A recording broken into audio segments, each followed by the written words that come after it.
सूत्री कार्यक्रम है, उस पर विचार विमर्श, गोष्ठी संगोष्ठी करते आ रहे हैं। और आप सभी लोग इससे वाकिफ है कि कोऑपरेशन का कितना महत्व है। तो आप सभी जानते हैं, पहला तो आने, तीसरा थिंकिंग स्किल, चौथा कोऑपरेशन, और जो सबसे महत्वपूर्ण है रिकंस्ट्रक्शन ऑफ सोसाइटी 5 नंबर पे आता है, 5वीं बाधान पे आते हैं। तो इस तरह से यह सभी विषय एक दूसरे से जुड़े हुए हैं तथा एक के बिना दूसरा अधूरा है। जैसे हम सोचते हैं कि 5 उंगली रहती है, कोई कम होती है, कोई ज्यादा होती है, कोई लंबी होती है, कोई स्ट्रांग होती है, मगर उनका एक महत्वपूर्ण काम रहता है आदमी की मुट्ठी में। 5 उंगली बनकर मुट्ठी बन जाती है और उसका बहुत बड़ा सहकार्य रहता है। इसी तरह से ये हमारा पंचसूत्री प्रोग्राम में, कार्यक्रम में कोऑपरेशन जो है यह बहुत बड़ी काम निभाता है, बहुत बड़ी भूमिका निभाते हैं। तो इस तरह से आज का जो लेक्चर है वो 2 भागों में बांटा है। वो 2 भागों में, पहला जो एक पार्ट है जो cooperation and reconstruction of society in 21st century by PBSP. Cooperation, सहकार्य और समाज का पुनर्निर्माण, यह 21st सेंचुरी में पीबीएसपी के द्वारा कैसे किया जाए, कैसे होगा, इसके ऊपर हम पहले पार्ट में विचार विमर्श करेंगे। आप सभी जानते हैं कि कोऑपरेशन की जो भूमिका रही वो वर्ल्ड में कोऑपरेशन के एनजीओ द्वारा चलाई गई मूवमेंट है। 1904 से 20th सेंचुरी से उसको बहुत बढ़ावा दिया गया है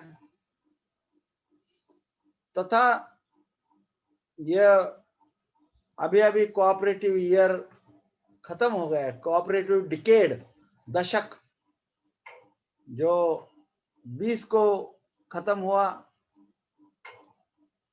तो इस तरह से यह बहुत इंपॉर्टेंट माना गया, महत्वपूर्ण माना गया और हमारे पीबीएसपी के रिवाइवल में इसको इंक्लूड कर दिया गया। इसको इसलिए इंक्लूड कर दिया गया, जो हमारे पीआर साहब ने जब रिवाइव करते समय इनको बहुत जरूरी समझा और सुचारू रूप से इसको विभाजित कर दिया। जैसे पहली सबसे बड़ी समस्या कास्ट, एजुकेशन, थिंकिंग, कोऑपरेशन और रिकंस्ट्रक्शन ऑफ सोसाइटी, इसका भी एक सीक्वेंस है। तब सहकारियों कोऑपरेशन का जो महत्व है वह बहुत ज्यादा है और इसी के कारण पब्लिक प्रेशर, इंटरनेशनल प्रेशर के कारण भारत सरकार ने 97th अमेंडमेंट की है। वो 97th अमेंडमेंट करते समय सरकार ने भी उस statement of objects and reason में कहा गया कि संविधान में संशोधन के लिए एक मजबूत आवश्यकता महसूस की गई है ताकि सहकारी समितियों को अनावश्यक रूप से भारी हस्तक्षेपों से मुक्त रखा जा सके और उनके स्वायत्तता, संगठनात्मक गठन और उनके लोकतांत्रिक कामकाज की सुनिश्चित किया जा सके। जैसा कि इंग्लिश में इसको a strong need has been felt for amending the constitution so as to keep the cooperative free from unnecessary outside interferences and also to ensure their autonomous organizational setup and their democratic functioning. अब इस देश में democracy कितनी है वो अलग चर्चा का विषय है, यह आप सभी जिम्मेदार और समझदार साथियों को मालूम है, मगर अलग अलग संगठनों में इसका ढांचा सैद्धांतिक रूप से लोकतांत्रिक रहे, आपस में कोऑपरेशन रहे। यह इंटरनेशनल प्रेशर से इस देश को, भारत को अमेंडमेंट करना पड़ा। वहां बहुत कंट्रोवर्सी भी हो गई पहले कि ये स्टेट लिस्ट का भाग है, जो स्टेट लिस्ट में 32 नंबर पे ये आता है, तो स्टेट लिस्ट का भाग है, मगर फिर भी गवर्नमेंट ने ये बहुत अच्छा काम किया, इसको इंक्लूड किया, अमेंडमेंट किया और मूलभूत हक जो फंडामेंटल राइट है उसमें उन्होंने 19 नंबर आर्टिकल में इसको इंक्लूड भी किया।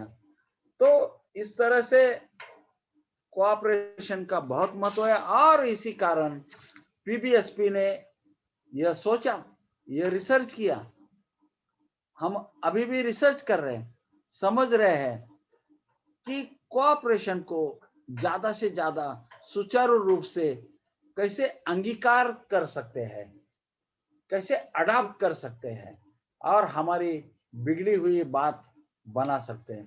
जैसे कि आप सभी लोग जानते हैं कि cooperation is another name of Ambedkarism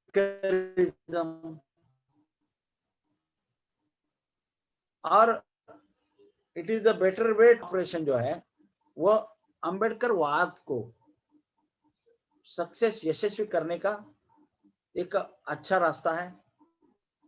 तथा जो चमचा एज है, जो चमचा लोग हैं, जो हमारे बीच में दलाल है, उनको किनारे करने का भी एक बहुत अच्छा जरिया है, मौका है।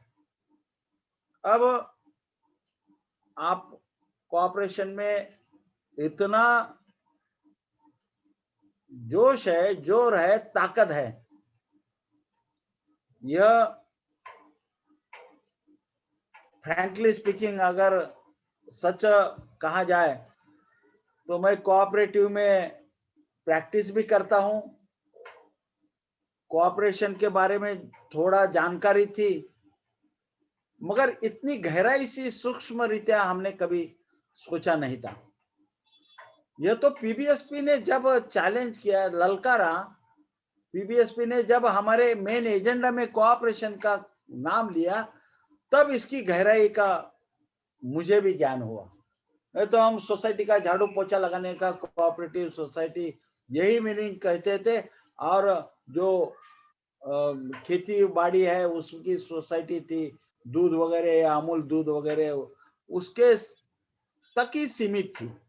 और कोऑपरेशन से जब हम माइक्रो लेवल में जाएंगे, सूक्ष्मता से इसे सोचेंगे, तो बहुत गहराई से इसका सोचना पड़ेगा।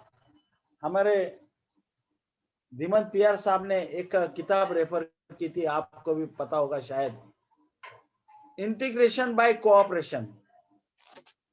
एरिक डीथ की एक किताब है। ये किताब दिखने में कॉमन दिखती है, नॉर्मल दिखती है, बट इसकी 9,000 रुपया कीमत है। यह 500-550 पेजेस की किताब है। वो एरिक डीथ की किताब जो है वो बहुत महत्वपूर्ण माइलस्टोन है, मील का पत्थर साबित हुई है। और इसमें ज्ञान इतना कूट कूट कर भरा है कि ये घाघर में सागर ऐसा ही ज्ञान है।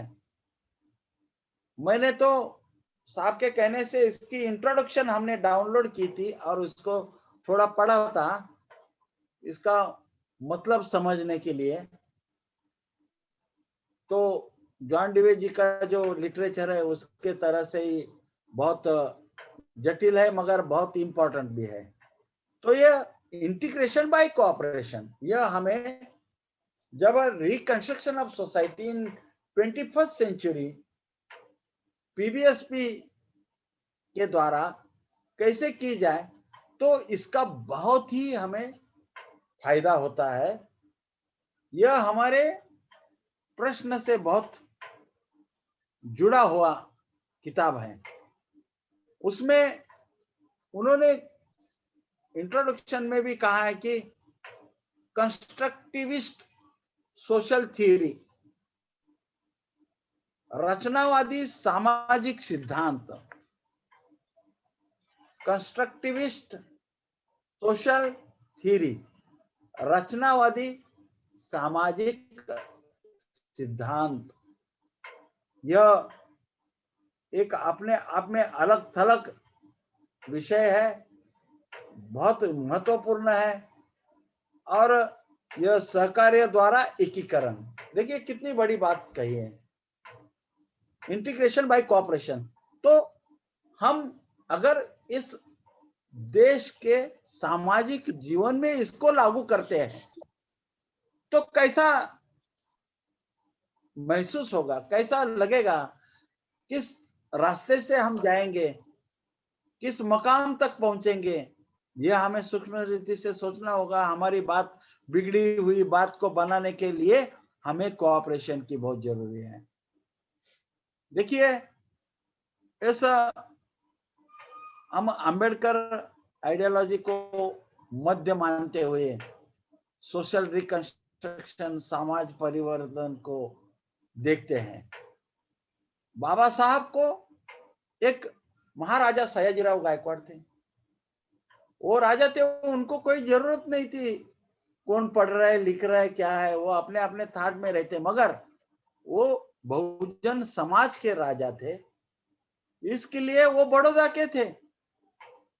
मगर उनका कोऑपरेशन का दायरा इतना बड़ा था कि बंबई में भी हाजी अली में उनका बंगलो है, वो एटॉमिक एनर्जी ने अभी लिया है इसलिए मुझे पता है।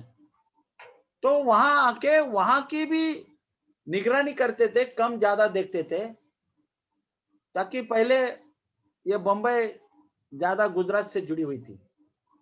तब उन्होंने, गुरुजी केळुस्कर ने बाबा साहब को उनके तरफ लेके गए और स्कॉलरशिप के लिए उनको दरख्वास्त किया, ये बहुत ब्राइट स्टूडेंट है और आप इनको अगर अमेरिका भेज देते हैं, विलायत में भेज देते हैं, पहले विलायत कहते थे, यूरोप को विलायत कहते थे, तो बहुत अच्छा होगा और आपकी कृपा दृष्टि होगी तो इनको फायदा होगा, समाज को फायदा होगा। ये एक शेड्यूल कास्ट के, मतलब जब भी शेड्यूल कास्ट नहीं थे, एक मागास वर्ग के बहुत अच्छे स्टूडेंट है, ऐसा रिकमेंडेशन करने के बाद महाराजा सयाजीराव गायकवाड़ ने कोऑपरेशन के जरिए उस चीज को देखा और कोऑपरेट करके अपने बड़ौदा का फंड जो है रिलीज कर दिया और बाबा साहब को सुवर्ण संधि दी। और वो संधि का, अपॉर्चुनिटी का बाबा साहब ने सोना किया, ये सभी आप लोगों को पता है, इसके खोल में मैं नहीं जाता हूं, गहराई में नहीं जाना चाहता हूं। तो ये कोऑपरेशन है, हमारे महाराजा सयाजीराव गायकवाड़ ने कोऑपरेशन किया, बाबा साहब को भेजा। उसके बाद आने के बाद दूसरे ओबीसी समाज, कुंभी समाज के महर्षि राजश्री छत्रपति शाहू महाराज, उन्होंने भी बाबा साहब को मदद की और विलायत जाने के लिए फंडिंग की, पैसे दिए, मूवमेंट चलाने के पैसे दिए। तो इस तरह से यह कोऑपरेशन की भावना को उन्होंने बरकरार रखा। हमारे क्रांति सूर्य कहते हैं महात्मा फुले जी, इन्होंने भी कोऑपरेशन किया। एक 20-25 दलितों की झुंड पूना में दोपहर में तपते धूप में पानी के लिए घूम रहे थे, तब उनको दया आई और उन्होंने उनको पानी दिया। ये भी कोऑपरेशन हुआ। तो उस ओबीसी समाज के महान नेता ने इस बात को वो जानते थे, जो हमारे महापुरुष होके गए, जैसा हम बोलते हैं 100-150 महापुरुष होके गए, तो ये सब जानते थे कि यह करने से, कोऑपरेशन से बात बन सकती है, बात को आगे बढ़ाया जा सकता है। तो इन महापुरुषों के पास कोई गुहार करने नहीं गया था, फिर भी उन्होंने ऐसी योजनाएं करके रखी कि उस तरह से सभी को फायदा हो, आपस में कोऑपरेशन रहे और हमारी बात जाति व्यवस्था का निर्मूलन हो जाए, तो यह बहुत बड़ी बात होगी। और पीबीएसपी ने यही बात को उठाकर, हमने पीबीएसपी के द्वारा ये जाति तोड़ो समाज जोड़ो जो आंदोलन है, एनालिसिस ऑफ कास्ट के आंदोलन है, इसको बढ़ावा देते समय इस बात को उछाल दिया है। और ये उछालना हमने महानायक कांशीराम जी से लिया है। महानायक कांशीराम जी ने जो 6,500 जातियां थी, उसमें से सिर्फ 100 जातियां या उसके आसपास उत्तर भारत में जोड़ दी, और कितना बड़ा सक्सेस मिला।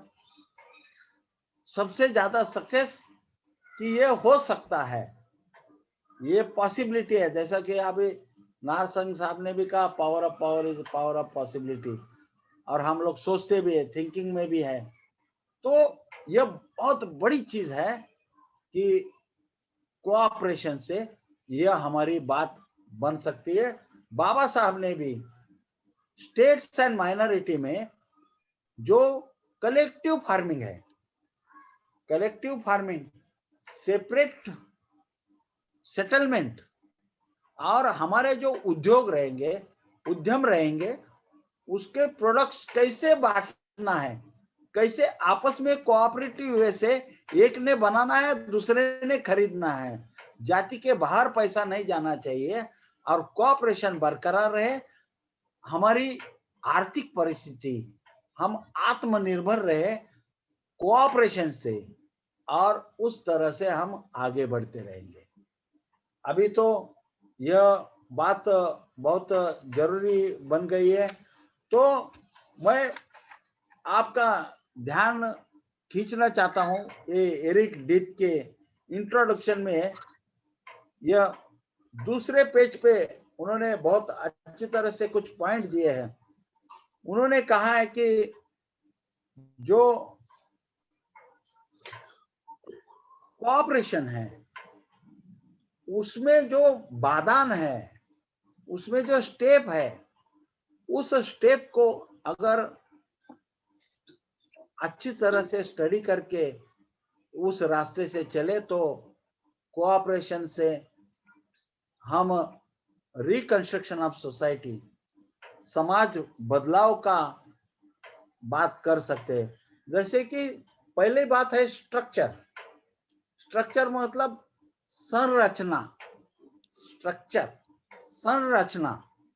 तो ये जो हमारा सामाजिक स्ट्रक्चर है, इसको तहस नहस करना है, क्योंकि ये विषमता के आधार पर जन्मा है, ये जाति के आधार पर स्ट्रक्चर खड़ा है, ये 4 वर्णों में खड़ा है।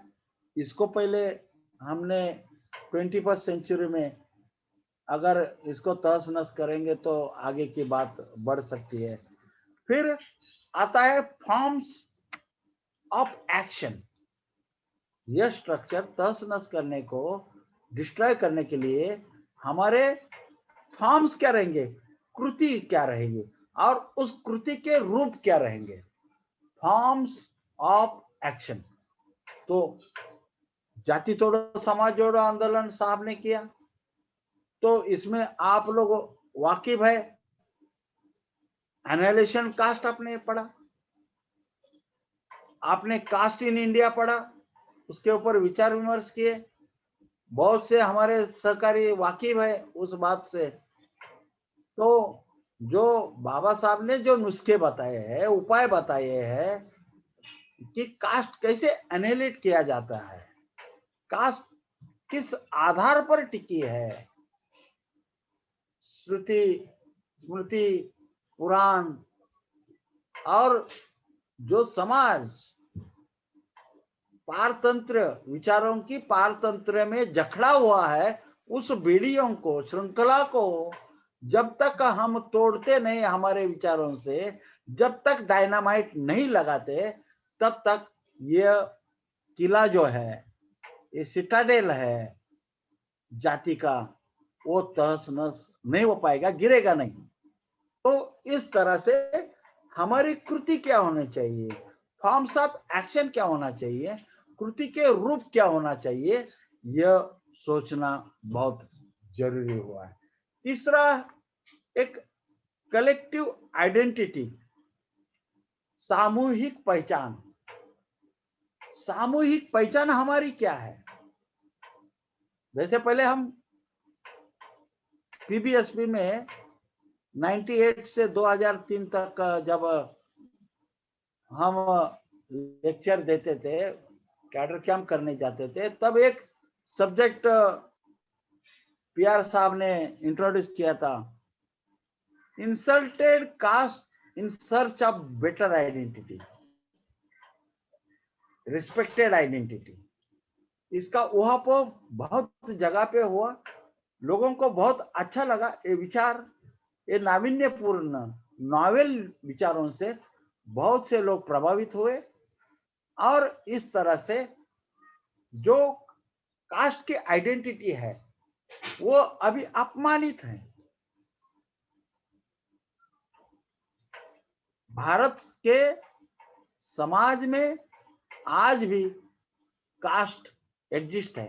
बाबा साहब ने भी वार्निंग दिया था, एनालिसिस ऑफ कास्ट में बाबा साहब ने वार्निंग दिया था, ये इस देश की समस्या है, इस देश ने इसको एनालिट करना चाहिए, तहस नहस करना चाहिए, नहीं तो यह पूरे वर्ल्ड में फैलेगी और उसका खामियाजा सभी वर्ल्ड के लोगों को, देश को भी भुगतना पड़ेगा। और इसका उदाहरण है कि आप देख रहे हैं कि अमेरिका में भी इस तरह से जो कास्टिज्म चला है, वहां उनको कानून पास करना पड़ा।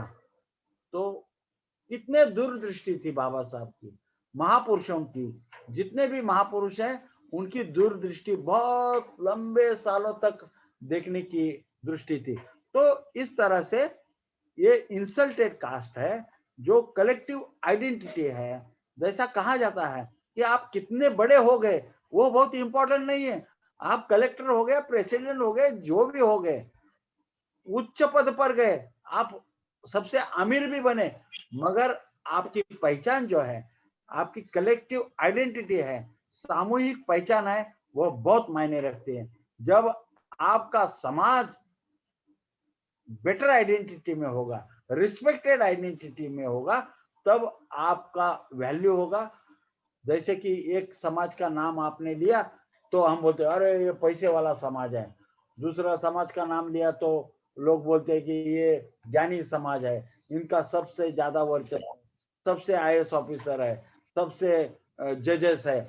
इस तरह से हमारे समाज का नाम लिया तो निगेटिविटी में भी सोचते हैं, मगर इंडिविजुअल जो है कितनी भी प्रगति करे उसका कोई महत्व नहीं है। कलेक्टिव आइडेंटिटी, सामूहिक पहचान बहुत जरूरी है, और सामूहिक पहचान बढ़ाने के लिए हमने 21st सेंचुरी में पीबीएसबी ने जो कदम उठाए हैं, जो हथकंडे अपनाने चाहिए, यह हम प्रोपागेट करके हमारे साथियों को समझाना चाहते हैं, समझ रहे हैं, समझा रहे हैं।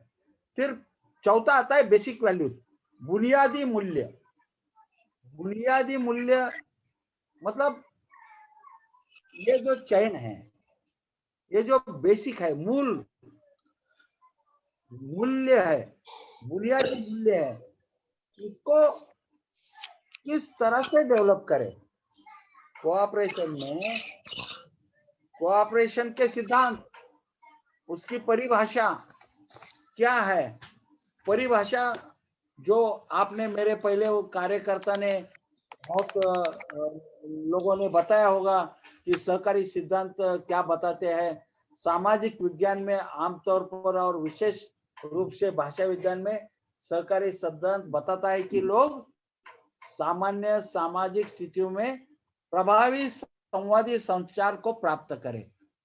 हमने एक दूसरे के साथ, इंडिविजुअल ने, जातियों ने संवाद साधना चाहिए, कम्युनिकेशन होना चाहिए, और उस कम्युनिकेशन के कारण ही हम बुनियादी बेसिक वैल्यू को बढ़ा सकते हैं और कोऑपरेशन की तरफ बढ़ सकते हैं, और कोऑपरेशन से हमारी बिगड़ी हुई बात बना सकते हैं।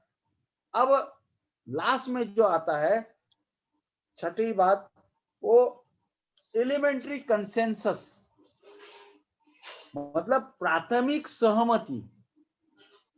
एलिमेंट्री कंसेंसस, प्राथमिक सहमति होना चाहिए।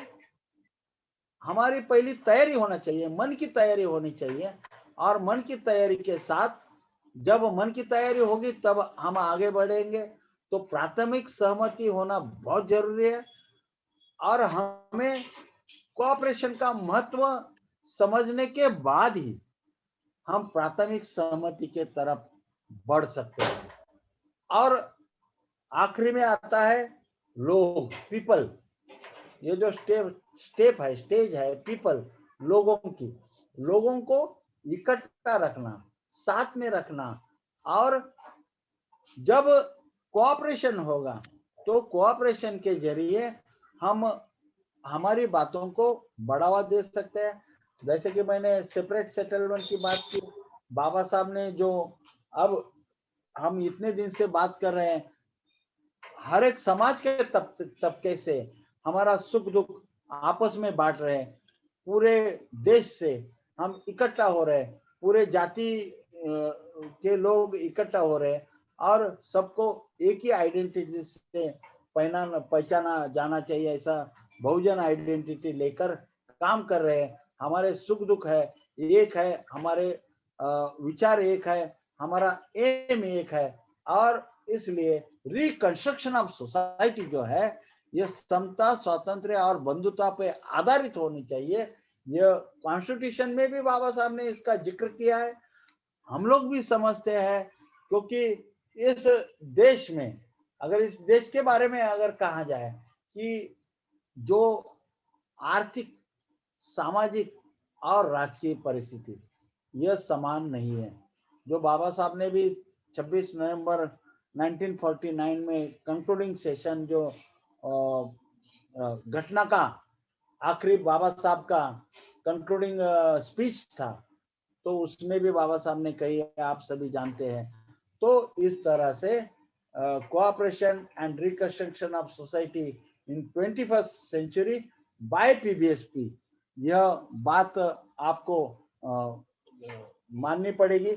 और मेरे स्टडी में, मेरे लिहाज से, मेरे अनुभव में, एक पीबीएसपी एक ऐसी संगठन है जो रिवाइवल के बाद निखर कर बाहर आई है, और यह प्रोपागंडा जो बाबा साहब की आइडियोलॉजी, फुले शाह अम्बेडकर की आइडियोलॉजी है, 150 संतों की, महापुरुषों की आइडियोलॉजी है, जॉन डिवी की आइडियोलॉजी है, उसको सभी का सार निकालकर हम सभी टूल अपनाकर, एडवर्ड डी बोनो के टूल अपनाकर, हम इस रिकंस्ट्रक्शन के तरफ, पुनर्निर्माण के तरफ, कोऑपरेशन से जुड़े हुए हैं, और इसमें कामयाबी है।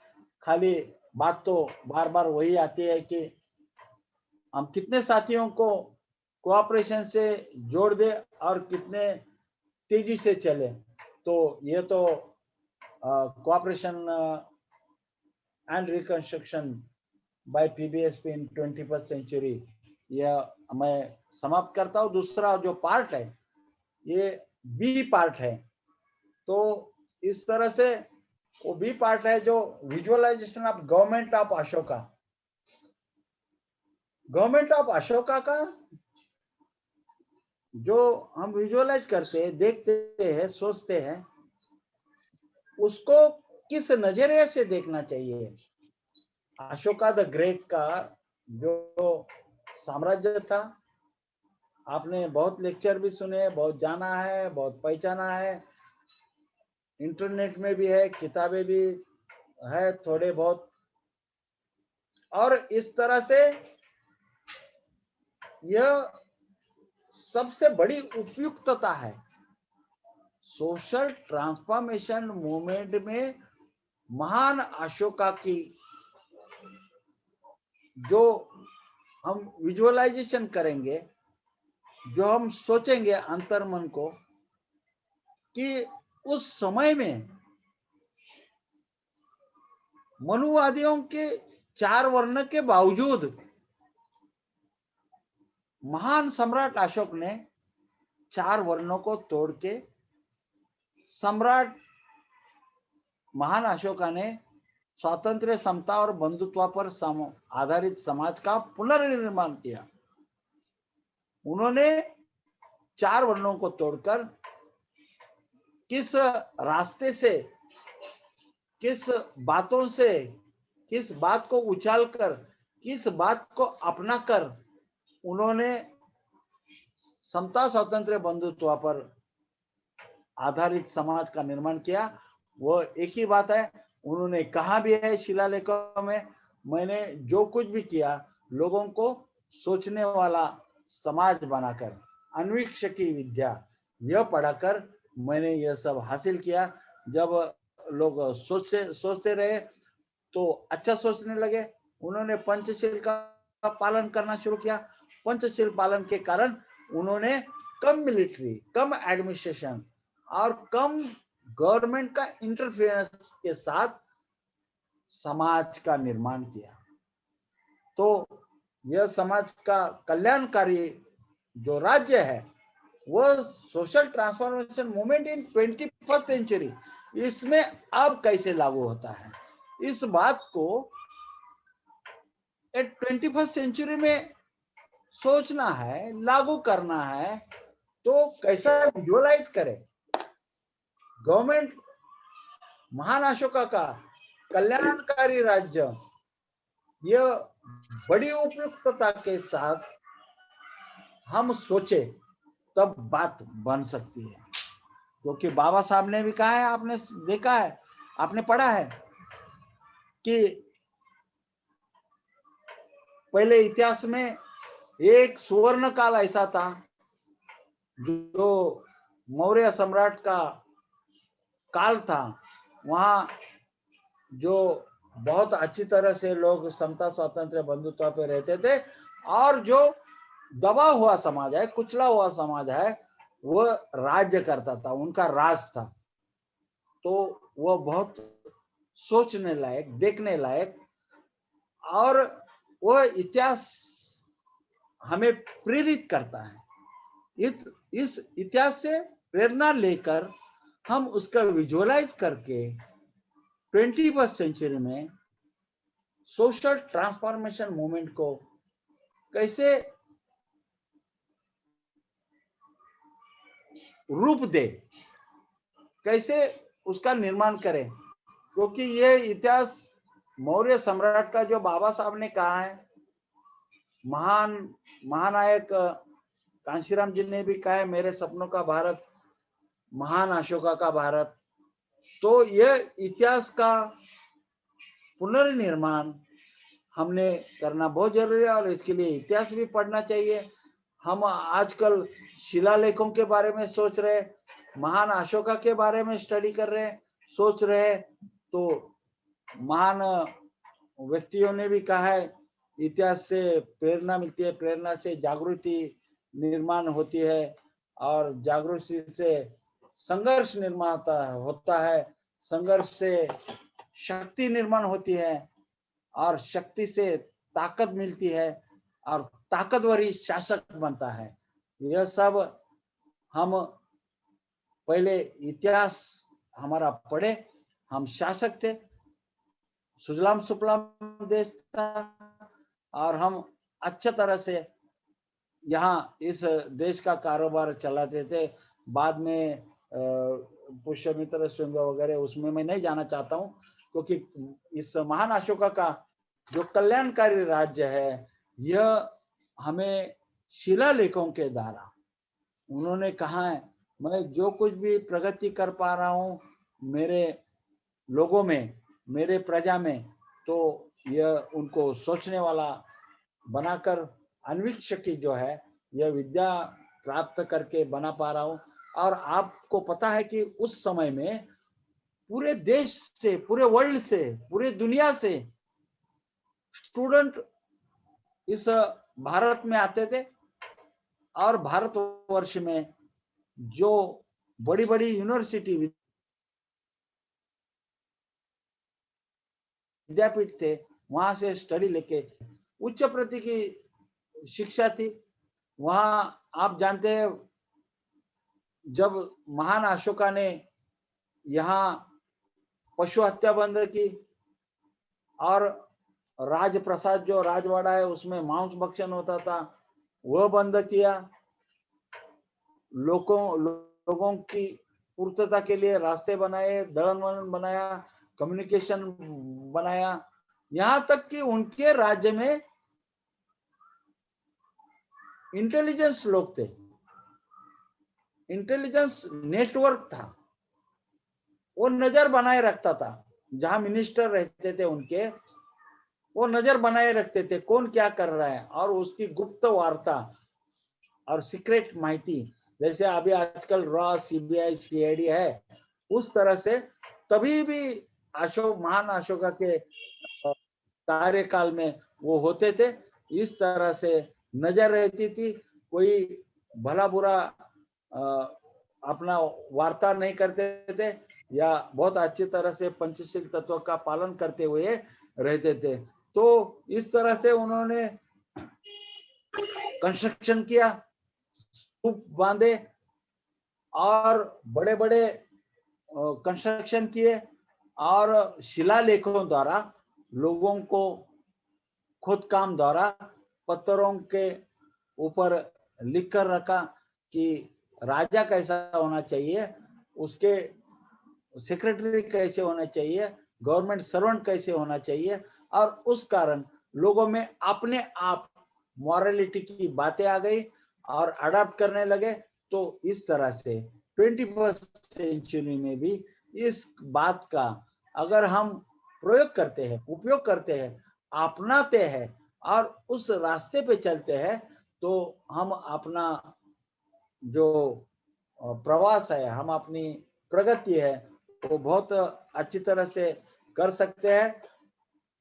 महान अशोका के राज में मैंने एक बात सामने आ गई कि वहां लिंग भेद नहीं था।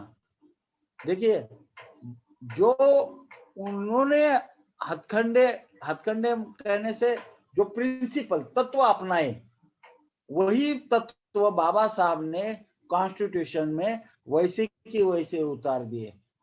जो अपना झंडे पे चक्र है और हमारी राज मुद्रा है, तो उसको अडॉप्ट इसके लिए बाबा साहब ने सोच के किया कि ये महान सम्राट अशोका के राज्य की बातें हैं और लोग इसे समझेंगे, पढ़ेंगे, लिखेंगे।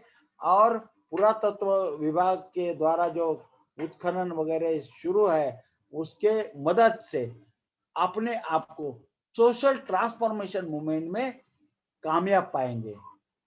तो वहां लिंग भेद नहीं था, स्त्री पुरुष समान थे। ये बहुत बड़ी बात है।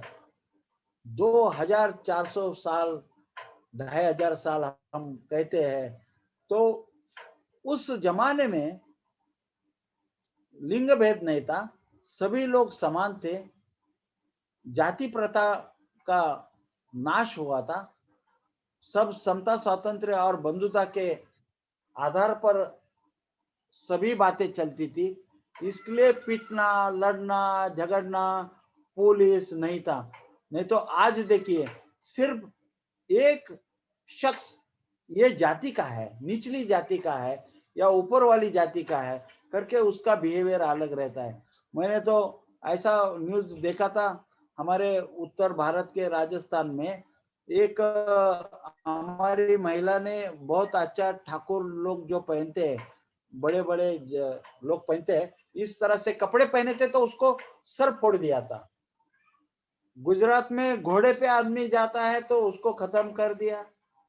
महाराष्ट्र में बहुत अच्छी तरह से लोग रहते हैं, इसके लिए उनके ऊपर हमला होता है, घर जलाए जाते हैं।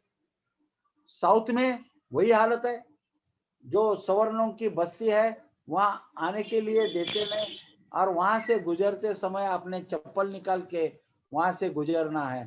तो ये सब बातों को कोऑपरेशन के द्वारा, महान अशोका के कार्यकाल के द्वारा किस तरह से उन्होंने अडॉप्ट किया था, किस तरह से बात की थी, किस तरह से उसके ऊपर कंट्रोल रखा था, और लोगों ने उत्स्फूर्त रीत्या, मतलब खुद सेल्फ मोटिवेटेड होकर इसका लालन पालन किया, और तब जाके रिकंस्ट्रक्शन ऑफ सोसाइटी का मजबूतीकरण हुआ, बढ़ावा मिला।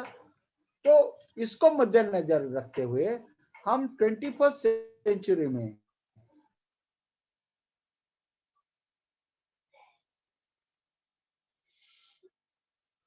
आवाज गई आपके? गमले साहब आवाज? जी सर, नेट की वजह से शायद।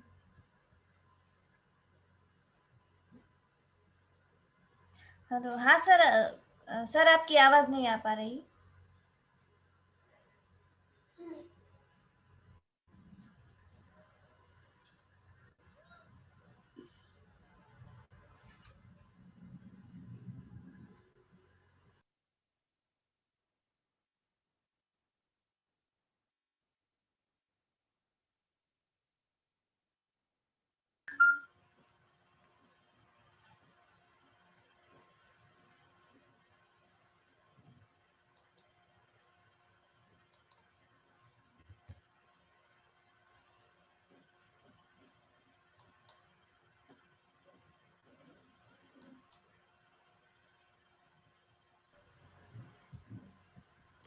सर फिर से ज्वाइन करेंगे।